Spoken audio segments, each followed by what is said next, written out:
कक्षा 11 मा अध्ययनरत सम्पूर्ण विद्यार्थी भाइ बहिनीहरूलाई आजको यो नयाँ कक्षामा फेरि स्वागत गर्न गइरहेको छु र आज हामी एउटा छुट्टै विषयवस्तु बारेमा चर्चा गर्न गइरहेका छौँ र आज हामीले चर्चा गर्ने विषयवस्तु रहेको छ इन्डस्ट्री अर्थात् उद्योग। नेपालमा के कस्ता उद्योगहरू रहेका छन्, हामी यो नेप्लिज इकोनोमी अन्तर्गत इन्डस्ट्री भन्ने च्याप्टर आजबाट सुरु गर्न गइरहेका छौँ।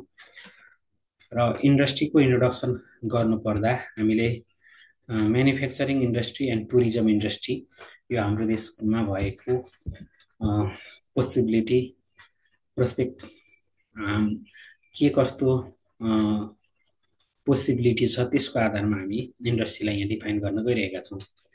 An industry is the group of productive enterprises or organization that produce or supply goods and services.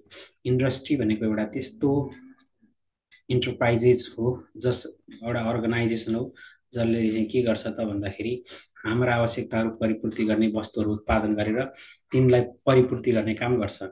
Classification of industries in Nepal र नेपालमा इन्डस्ट्रिजहरूलाई चाहिँ हामीले 5वटा क्याटेगोरीमा classified गर्छौं।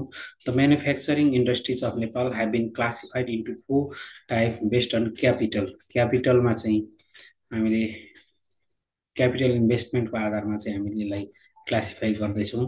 Number 1 micro enterprises, number 2 cottage industries, number 3 small scale industries, number 4 medium scale industries and number 5 large scale industries. र यो micro enterprises cutter इन्डस्ट्रिजलाई चाहिँ हामी एउटै उसमा हेर्छौँ विशेषतः, त्यसले गर्दाखेरि मेन इन्भेस्टमेन्ट क्याटेगोरी भनेको 4 छ। एउटा cottage industries, small scale industries, medium scale industries and large scale industries. अब त्यसै गरी अर्को विषयवस्तु, अब यी इन्डस्ट्रिजहरूलाई पनि हामीले विभिन्न आधारबाट यिनीहरूलाई हामी क्लासिफाई गर्न सक्छौँ।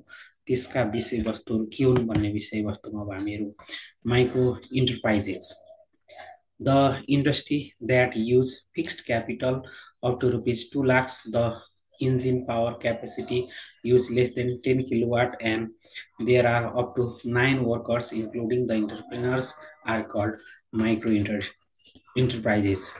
2 लाख रुपियाँसम्म लगानी भएको र 10 किलोवाटसम्म विद्युत खपत गर्ने उद्योगहरू जसले 9 जनासम्म कामदारहरूलाई रोजगारी दिएको छ भने त्यस्तो खालको इन्टरप्राइजलाई हामी माइक्रो इन्टरप्राइज भन्छौँ।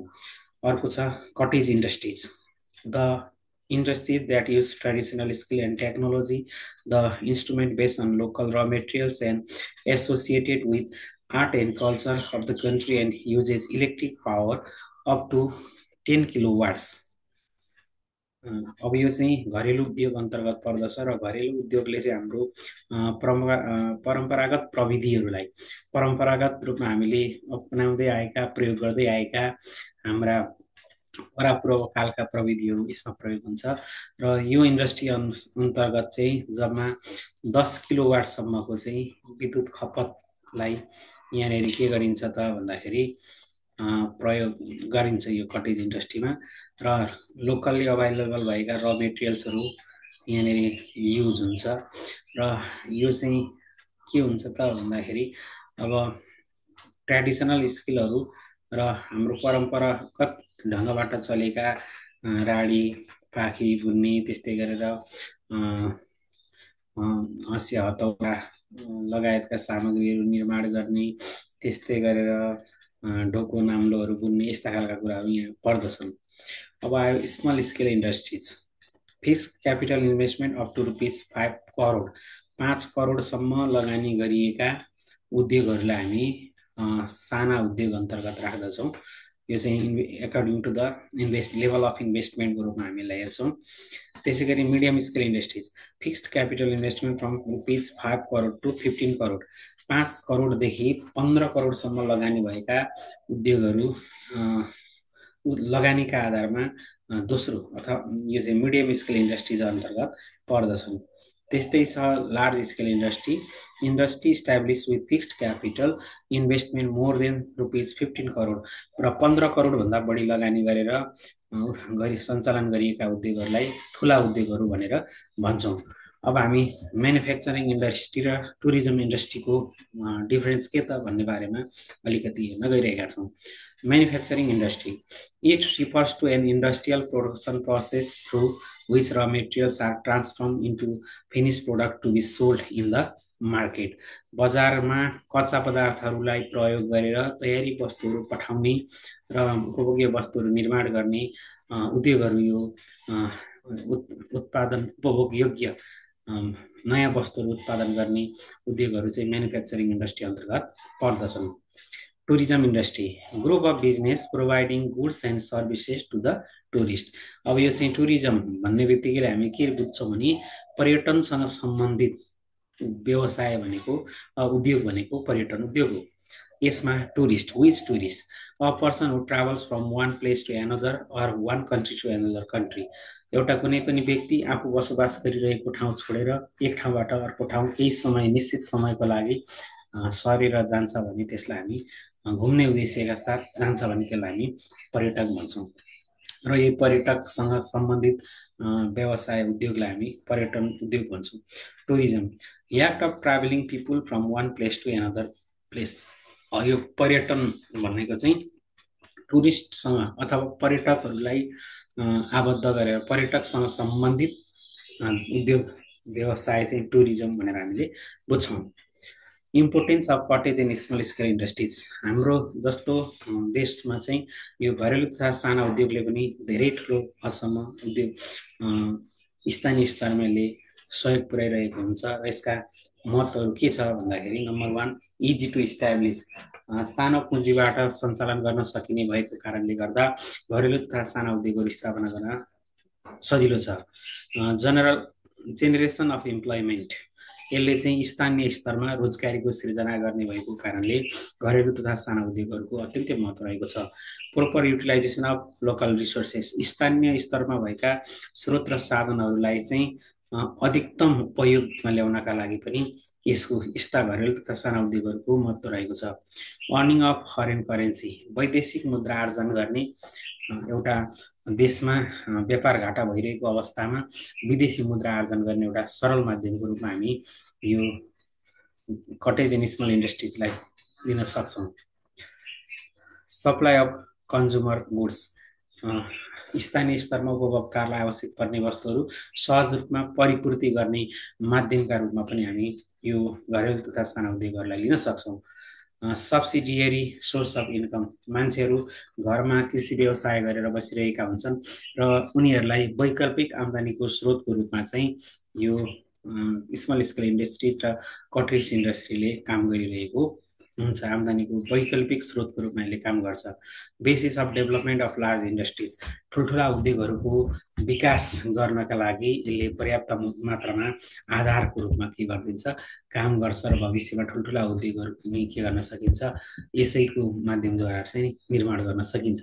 Preservation of traditional art and culture, हाम्रा परम्परागत रूपमा रहेका हाम्रा परम्परा संस्कृति रीतिरिवाजहरूलाई यसले संरक्षण गरेर राख्छ। बेसिस अफ फरेन ट्रेड, वैदेशिक व्यापार गर्नको लागि हामीलाई आधार प्राप्त हुन्छ। यो भुक्तान सन्तुलनलाई मिलाउनका लागि अथवा यो बिओपीलाई ब्यालेन्स गर्नको लागि पनि यसले के गर्छ, हामीलाई सहयोग पुर्याउँछ। अब यति हुँदाहुँदै पनि हामीले केही कुराहरू चाहिँ यसमा रहेको हामी देख्न सक्छौँ। केही समस्याहरू चाहिँ छन्, ती समस्याहरूलाई हामी चर्चा गर्न गइरहेका छौँ। Number 1, lack of sufficient finance, हामीलाई आवश्यक परेको मात्रामा सहयोग चाहिँ उपलब्ध छैन। त्यसले गर्दाखेरि पनि घरेलु उद्योगहरू रुग्ण अवस्थामा रहेका छन्। कम्पिटिसन विथ लार्ज इन्डस्ट्रिज, ठुल्ठुला उद्योगहरूसँग कम्पिटिसन प्रतिस्पर्धा गर्दाखेरि पनि सोचे अनुरूपको प्रतिफल हासिल गर्न सकेको छैन। डिफिसियन्सी अफ र मेटेरियल्स, कच्चा पदार्थहरूको अभाव रहेको छ। प्रिमिटिभ टेक्नोलोजी, पुरानो प्रविधिहरूले सोचे अनुरूपको गुणोत्तर शैलीमा अथवा गुणोत्तर रूपमा प्रतिफल दिन गाह्रो छ।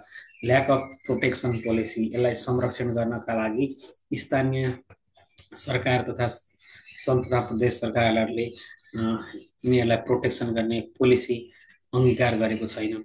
Lack of skill and train man power, यस्ता व्यवसायहरू सञ्चालन गर्नका लागि आवश्यक पर्ने दक्ष जनशक्तिहरूको अभाव छ। ल्याक अफ बेसिक इन्फ्रास्ट्रक्चर, न्यूनतम आधारभूत कुराहरूको परिपूर्ति गर्न सकेको छैन। बेसिक इन्फ्रास्ट्रक्चरको अभावले पनि यस्ता व्यवसायहरू धाराशायी हुने अवस्था छ। लिमिटेड मार्केट, सीमित बजारको कारणले पनि व्यवसायहरू अघि बढ्न सकिरहेका छैनन्। अब हामी मिडियम एन्ड लार्ज स्केल इन्डस्ट्रिजको कुरा गर्न गइरहेका छौँ।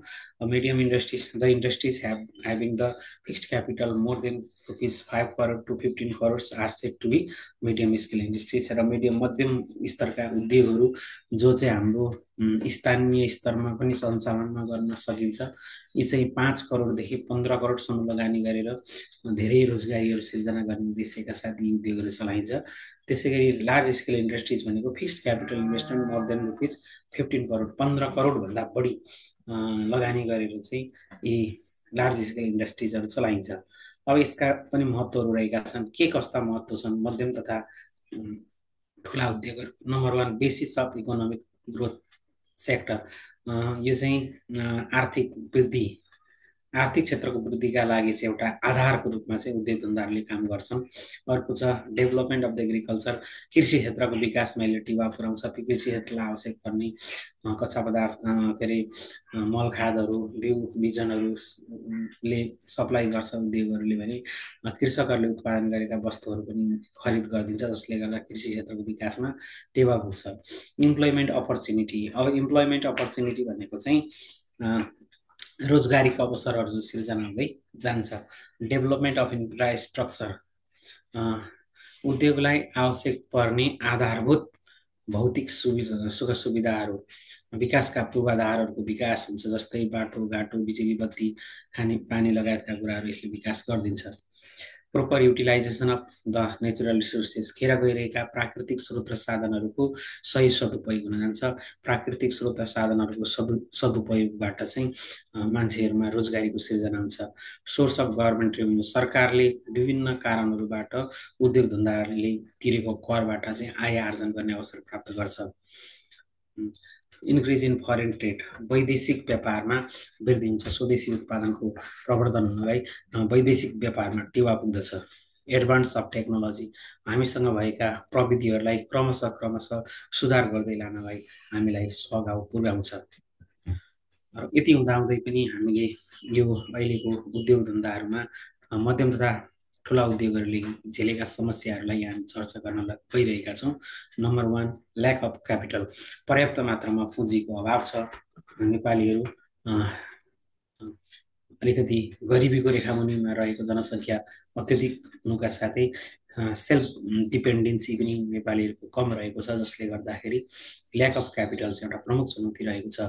ल्याक अफ र मेटेरियल्स, पुँजीको अभाव सँगसँगै उद्योगलाई आवश्यक पर्ने उपयुक्त कच्चा पदार्थहरूको पनि यहाँ अभाव रहेको छ। ल्याक अफ इन्फ्रास्ट्रक्चर, बाटो घाटो, बिजुली बत्ती, खानेपानी, सञ्चार लगायतका पूर्वाधारहरूको पनि अभाव छ।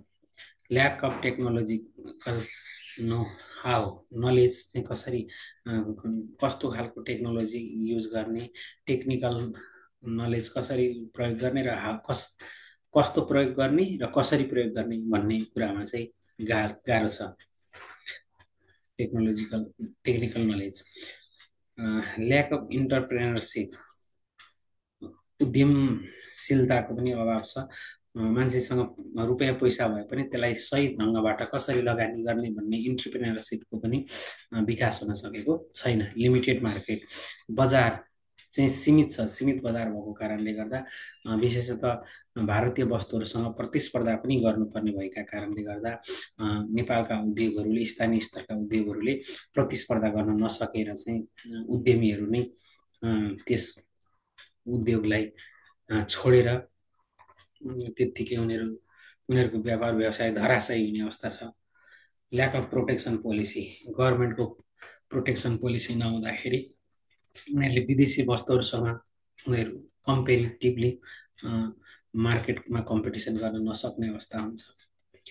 कम्पिटिङ विथ फरेन गुड्स, वैदेशिक वस्तुहरू उच्च गुणस्तरका बजारमा निर्बाध रूपमा आउने हुँदाखेरि जुनसुकै उपभोक्ताहरूले उच्च गुणस्तरीय वस्तुहरू खोजी गर्ने भएको कारणले गर्दा स्वदेशी उत्पादन को गुणस्तर राम्रो नहुँदाखेरि फरेन गुड्सहरूसँग यसले कम्पिटिसन गर्न गाह्रो हुन्छ।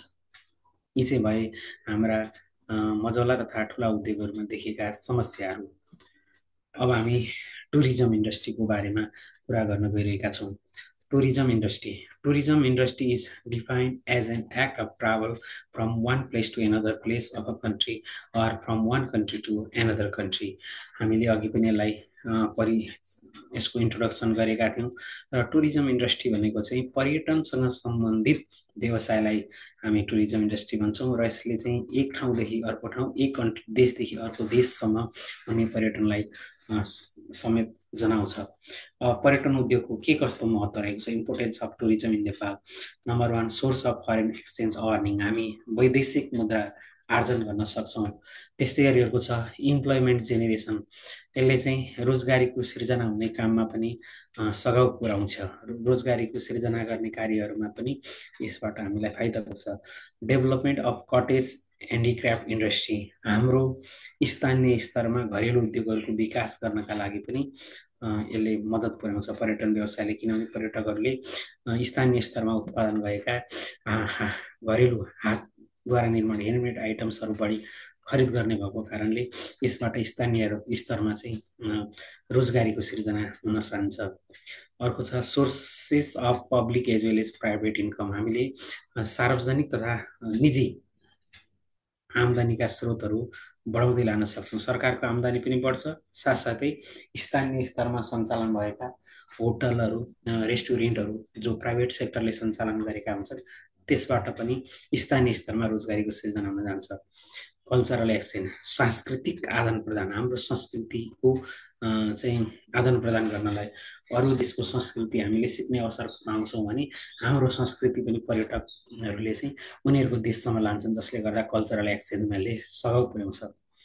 डेभलपमेन्ट अफ ह्युमन रिसोर्सेस, मानव संसाधनको विकासका लागि पनि यो पर्यटन व्यवसाय महत्त्वपूर्ण छ। यसले चाहिँ टुरिस्ट गाइडहरूको विकास गर्छ, त्यस्तै गरी ट्राभल एजेन्सीहरू अनि पर्यटनसँग सम्बन्धित विभिन्न खालका तालिमहरू, विभिन्न प्रकारका कामहरू गर्नु पर्दाखेरि यसले चाहिँ मान्छेमा स्किल डेभलपमेन्ट गर्न सहयोग पुर्याउँछ।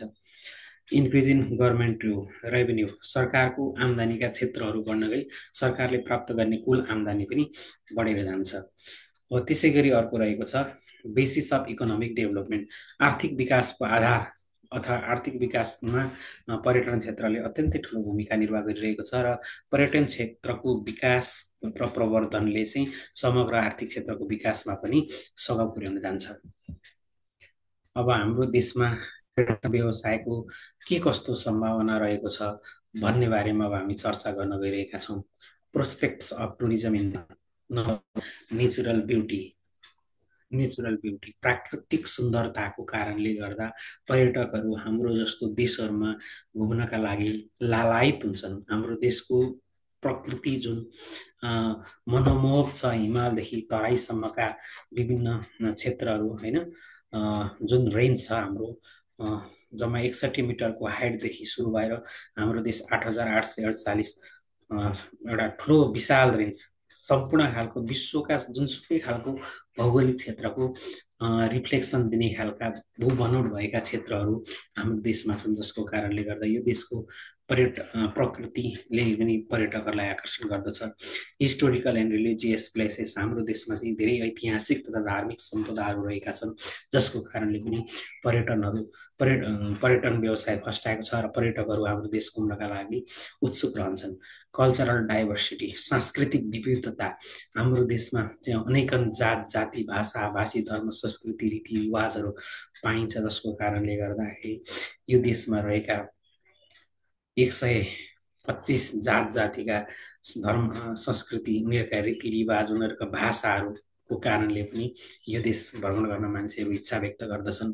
क्लाइमेट डाइभर्सिटी, हावापानीको विविधताको कारणले पनि यो देशमा धेरै मान्छेहरू हामी पाउन सक्छौँ। Trekking in mountainous reason, trekking गर्नका लागि पनि विशेष गरेर हिमाली क्षेत्रका विभिन्न साना ठुला हिमालहरूको पर्वतारोहण गर्नका लागि ट्रेकिङ गर्नका लागि पनि धेरै पर्यटक हजारौँ सङ्ख्यामा चाहिँ वर्षेनी हाम्रो देशमा आउने गरेका छन्। लेस एक्सपेन्डिचर, न्यून खर्चमा पनि पर्यटन व्यवसाय सञ्चालन गर्न सकिने भएकोले गर्दाखेरि यो चाहिँ धेरै ठुलो लगानी गर्न नपर्ने भएकोले पनि यसको सम्भावना रहेको छ।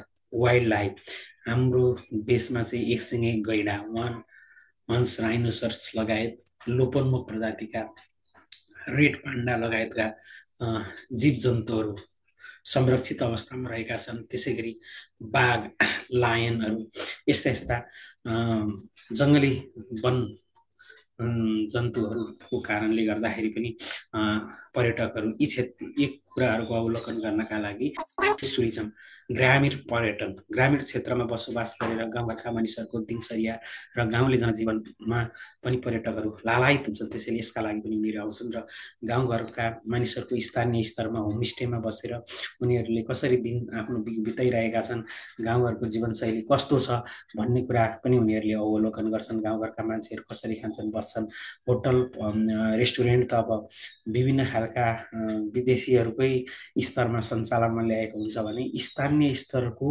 स्थानीय जनताहरूको वास्तविक जनजीवन कस्तो छ भनेर जान्नका लागि चाहिँ भिलेज टुरिज्म, जसलाई हामी होमस्टेको रूपमा पनि हेर्न सक्छौँ, यसबाट पनि पर्यटकहरूले थाहा पाउन सक्छन्। र पर्यटन भिलेज टुरिज्म, होमस्टे सञ्चालन गरेर पनि पर्यटन व्यवसाय अगाडि बढाउन सकिन्छ। यो पनि एउटा सम्भावनाको क्षेत्र रहेको छ। यति हुँदाहुँदै पनि हाम्रो देशमा पर्यटन व्यवसायका केही समस्याहरू रहेका छन्। यसलाई हामी problems of tourism in Nepal भन्छौँ। जस्तो छ ल्याक अफ रिक्रिएसन फेसिलिटिज, पर्यटकहरूलाई चाहिँ विभिन्न प्रकारका सुविधाहरू आवश्यक पर्ने हुन्छ, मनोरञ्जनका साधनहरूको व्यवस्थापन गर्नुपर्ने हुन्छ र पर्याप्त मात्रामा मनोरञ्जनका साधनहरूको उपलब्धता नहुनाले पर्यटकहरूलाई मोनोटोनस हुन सक्छ। त्यसैले यो उनीहरूलाई मनोरञ्जनपूर्ण कुराहरू चाहिँ निर्माण गर्न सकेको खण्डमा अझ हाम्रो देशको पर्यटन व्यवसाय फस्टाएर जान्छ। Lack of transport and communication facilities, अझै पनि हाम्रो देशका दूरदराज विशेष गरेर हिली रिजन्सका, हिमालय माउन्टेन रिजनका कतिपय ठाउँहरूमा अहिले पनि रोड नेटवर्क पुगेको छैन। कर्णाली प्रदेश लगायतका विविध क्षेत्रहरू जहाँ चाहिँ पर्यटक जान लालायित छन्, तर ती क्षेत्रहरूमा proper transport and communication facilities नहुँदाखेरि पर्यटकहरू चाहिँ त्यति साह्रो नजाने र काठमाडौँ आसपासका क्षेत्रहरू त्रिभुवन इन्टरनेसनल एयरपोर्ट TIA को नजिकै भएका काठमाडौँ आसपासका क्षेत्रहरूको मात्रै भ्रमण गरेर त्यत्तिकै फर्किने गरेको हामी पाउन सक्छौँ। ल्याक अफ पब्लिसिटी, हामीले सशक्त ढङ्गबाट हाम्रा ठाउँहरूको प्रचार प्रसार गर्न सकिरहेका छैनौँ। यो पनि एउटा पर्यटन व्यवसाय फस्टाउन नसक्नुको एउटा कारण रहेको छ। Lack of good quality hotels, हामीले होटेल्सहरू मेन्टेन गर्न सकिरहेका छैनौँ। पर्यटकहरूको उनीहरूको देशमा सेवा सुविधाहरू दिने खालका हामीले 5 स्टार होटेल्सहरूको व्यवस्थापन गर्न सक्यौँ भने यसबाट अझ राम्रो पर्यटन क्षेत्रको विकास गर्न सकिन्छ। प्रब्लम अफ पोल्युसन, हामीले समय समय सुन्ने गरेछौँ काठमाडौँ विश्वको सबैभन्दा प्रदूषण युक्त सहर भयो भनेर सुनिन्छ। त्यसैले यो पोल्युसन कन्ट्रोल गर्नका लागि हामीले नम्बर अफ भेहिकल्स गर्नुपर्ने हुन्छ। उद्योग धन्दा र यातायातका साधनहरूद्वारा निक्लिएको धुवाँको कारणले गर्दा वर्षेनी काठमाडौँ उपत्यका लगायत हाम्रो विशेष पर्यटकीय क्षेत्रहरू चाहिँ प्रदूषित भएको पाइन्छ, जसले गर्दाखेरि पनि पर्यटकहरू ती क्षेत्रहरूका लागि खासै रुचि नराख्ने अवस्थामा पुग्छन्। ल्याक अफ टुरिज्म सेन्टर्स, हामीले पर्यटन केन्द्रहरू पनि राम्रोसँगले ठाउँ ठाउँमा बनाउन सकेका छैनौँ। पर्यटन केन्द्रहरू बनाउन नसकेको कारणले गर्दाखेरि सोचे अनुरूप पर्यटन व्यवसायबाट हामीले फाइदा हासिल गर्न सकिरहेका छैनौँ। त्यसैले ठाउँ ठाउँमा पर्यटकसँग सम्बन्धित पर्यटन सूचना केन्द्रहरू, पर्यटनलाई प्रवर्धन गर्नका लागि विभिन्न पर्यटनसँग सम्बन्धित केन्द्रहरूको स्थापना गर्नुपर्ने हुन्छ। ल्याक अफ सेक्युरिटी, पर्यटकहरूलाई ठाउँ ठाउँमा रुपैयाँ पैसा माग्ने, दुःख दिने यस्तो गरेको पाइन्छ। त्यसैले पर्यटक हाम्रा पाहुना हुन्, यिनीहरूलाई हामीले अतिथि देवो भव भनेर हाम्रो जुन परापूर्व कालदेखिको संस्कृति रहेको छ, त्यही सम्झेर हामीले पर्यटकहरूको सम्मान गर्नुपर्छ। उनीहरूलाई हेप्ने जिस्क्याउने त्यस्तो गर्नु हुँदैन र उनीहरूलाई जहाँ जाँदाखेरि पनि म सुरक्षित छु भन्ने खालको अनुभूति दिलाउन सक्यो भने पक्कै पनि नेपालमा पर्यटन व्यवसायलाई प्रवर्धन गरेर लग्न सकिन्छ। अब यसलाई के कस्ता उपायहरू गर्यो भने चाहिँ हामी पर्यटन व्यवसायलाई अगाडि बढाउन सक्छौँ भन्ने कुरा चाहिँ यो रिमेडियल मेजर्स हो। मैले यसमा अगाडिका कुराहरूमा पनि भनिसकेँ। हाम्रो देशमा यी सबै कुराहरू छैनन्। सेक्युरिटी म्यानेज गर्न सकौँ भने पनि पर्यटनलाई अझ बढाउन सकिन्छ। रिमेडियल मेजर्समा हामीहरू development of transport and communication, हामीले ट्रान्सपोर्ट र कम्युनिकेसन सञ्चार र यातायातको उचित व्यवस्था गऱ्यौँ भने पनि पर्यटन क्षेत्रको विकासमा सहयोग पुग्छ। त्यस्तै गरी पब्लिसिटी, हामीसँग भएका हाम्रा सम्पदाहरू, हाम्रा संस्कृति, हाम्रा रीतिरिवाजहरूको हामीले प्रभावकारी ढङ्गबाट प्रचार प्रसार गर्न सक्नुपर्छ। त्यसै गरी अर्को छ कन्ट्रोल पल्युसन। हाम्रो देशमा हुँदै गरेको यो बढ्दो पल्युसन, यो विशेषतः एक प्रकारको यो पर्यावरणीय जुन प्रदूषण छ, यो प्रदूषणलाई चाहिँ हामीले नियन्त्रण गर्ने विभिन्न मेजर्सहरू, उपायहरू अवलम्बन गर्नुपर्छ र कसरी चाहिँ लेभल अफ पोल्युसनलाई चाहिँ रिड्युस गर्ने भन्ने उपायहरू हामीले अवलम्बन गर्नुपर्छ। रिक्रिएसनल एरेन्जमेन्ट, हामीले चाहिँ पर्यटकहरूलाई मनोरञ्जनका साधनहरू, मनोरञ्जन दिन सक्ने कुराहरू जस्तै राफ्टिङ, बन्जी जम्प, प्याराग्लाइडिङ जस्ता कुराहरूलाई अझ ठाउँ ठाउँमा विस्तार गरेर लानुपर्छ। यसो गर्न सक्यो भने अझ पर्यटकहरू ती क्षेत्रहरूमा आकर्षित हुन सक्छन् र त्यो क्षेत्रहरूको भ्रमणको दिन लम्ब्याउन सक्छन्। इफेक्टिभ टुरिज्म पोलिसी, हामीले पर्यटन व्यवसाय प्रवर्धनका लागि चाहिँ प्रभावकारी पर्यटन नीति निर्माण गर्नुपर्छ, जसबाट पर्यटन क्षेत्र के हुन सकोस्, सुरक्षित रहन सकोस् र पर्यटन क्षेत्रले रोजगारीका अवसरहरू सिर्जना गर्न सकोस्। सेक्युरिटी, यो देशमा भ्रमण गर्न आउने प्रत्येक नागरिक, अरू देश, अन्य देशका नागरिकहरू, जुनसुकै पर्यटकहरूलाई पनि सरकारी तहबाट अथवा स्थानीय स्तरमा सञ्चालन गरिएका पर्यटन व्यवसायीहरूबाट चाहिँ म सुरक्षित छु भन्ने अनुभूति दिलाउन सक्नुपर्छ। त्यसो गर्न सकियो भने पर्यटकहरू निर्धक्कसँग उनीहरूलाई घुम्न मन लागेको ठाउँमा आएर बस्छन्, जसको अर्थ हामीले विदेशी मुद्रा सहज रूपमा आर्जन गर्न सक्छौँ। र नेपालको वर्तमान समयमा वैदेशिक मुद्रा आर्जन गर्ने प्रमुख स्रोत भनेको एउटा पर्यटन व्यवसाय हो भने अर्को वैदेशिक रोजगारी हो। र पर्यटन व्यवसाय र वैदेशिक रोजगारीले हाम्रो देशको अर्थतन्त्रलाई धेरै ठुलो सघाउ पुगेको छ। यदि पर्यटन व्यवसाय र वैदेशिक रोजगारी ठप्प हुने हो भने नेपालको अर्थतन्त्र टाट पल्टिन सक्ने अवस्था रहेको हामीले आकलन गर्न सक्छौँ। किनकि छिमेकी राष्ट्रहरूको दुर्दशाबाट हामीलाई थाहा छ। हाम्रो देशको अर्थतन्त्रको प्राण भर्ने काम चाहिँ रेमिटेन्सले गरिरहेको छ।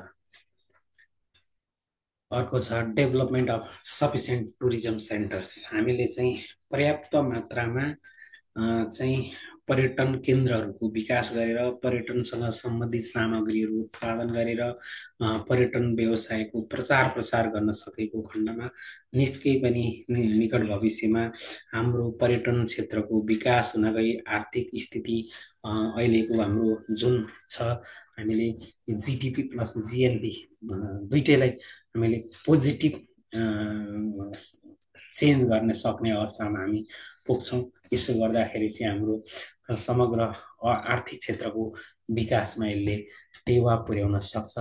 यसरी हामीले चाहिँ के कुरालाई बुझ्नुपर्छ भन्दाखेरि हाम्रो देशको अर्थतन्त्र भनेको चाहिँ विशेष गरेर पर्यटन सँग सम्बन्धित रहेर, हैन, पर्यटन व्यवसाय लगायत यी विविध क्षेत्रहरूसँग सम्बन्धित रहेको हुँदा हामीले चाहिँ कसो गरेर चाहिँ हाम्रो देशको अर्थतन्त्रलाई चाहिँ प्राण भर्न सक्छौँ भन्ने कुरामा हामीले विशेष ख्याल पुर्याउनु पर्ने हुन्छ। र नेपाली माटो, नेपाली परिवेश अनुसारको व्यवस्थापन गर्न सक्यौँ भने निश्चय पनि हामी पर्यटन व्यवसायबाट लाभ हासिल गर्न सक्छौँ।